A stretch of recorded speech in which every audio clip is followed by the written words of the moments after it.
Bonjour à toutes, bonjour à tous. Aujourd'hui, c'est le docteur Delphine Debelle qui m'accompagne dans l'interview santé. Bonjour Delphine. Bonjour Sabine. Ensemble, on va parler bilan santé. Il y en a un certain nombre, qu'ils soient de dépistage ou bien pour des suivis pour des pathologies chroniques. Les bilans de santé sont aujourd'hui une solution pour améliorer le confort de vie de nos petites boules de poils, n'est-ce pas Delphine? Tout à fait. Donc, première question, commençons par faire un tour d'horizon. Les bilans de santé, qu'est-ce qu'on peut proposer à nos clients? Alors, il existe deux types de bilans de santé. Il y a les bilans de santé de dépistage, c'est-à-dire qu'on va faire des examens sur un animal qui est apparemment en bonne santé. Il existe des bilans de suivi de maladies chroniques, où là, on a déjà diagnostiqué une maladie, mais on veut savoir un petit peu comment les choses évoluent pour l'animal.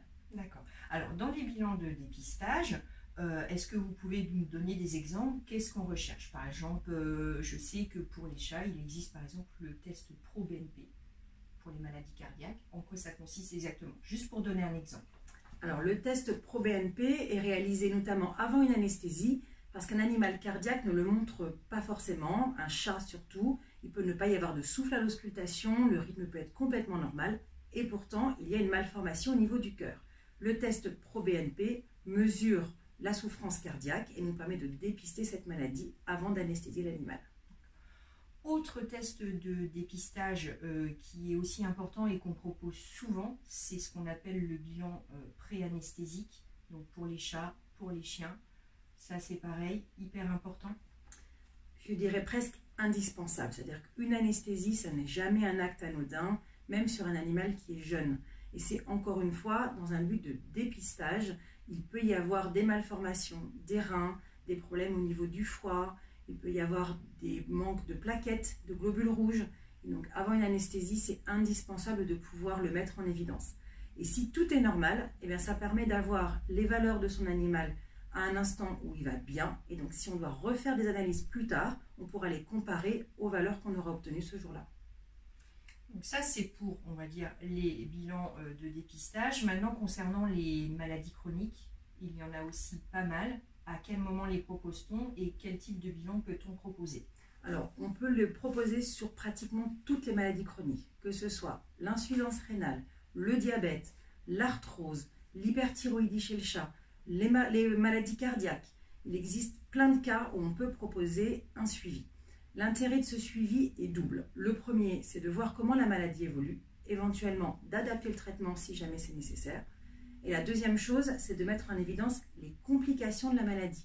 Par exemple, maladie rénale, on peut avoir de l'hypertension, on peut avoir des infections urinaires, et ces complications peuvent être très peu apparentes chez l'animal, et donc il n'y a que le suivi et les analyses biochimiques ou urinaires qui peuvent le mettre en évidence. Et au niveau de ces bilans de suivi, leur fréquence, 3 mois, 6 mois, une fois à l'année? Alors, tout va dépendre de la maladie et du stade de la maladie. Ça évolue effectivement entre 3 mois et tous les 6 mois en fonction, encore une fois, de l'animal, de la maladie et de son stade.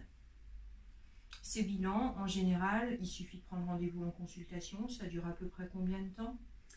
Alors, ça va dépendre du bilan. Ils sont quand même pour certains assez complets.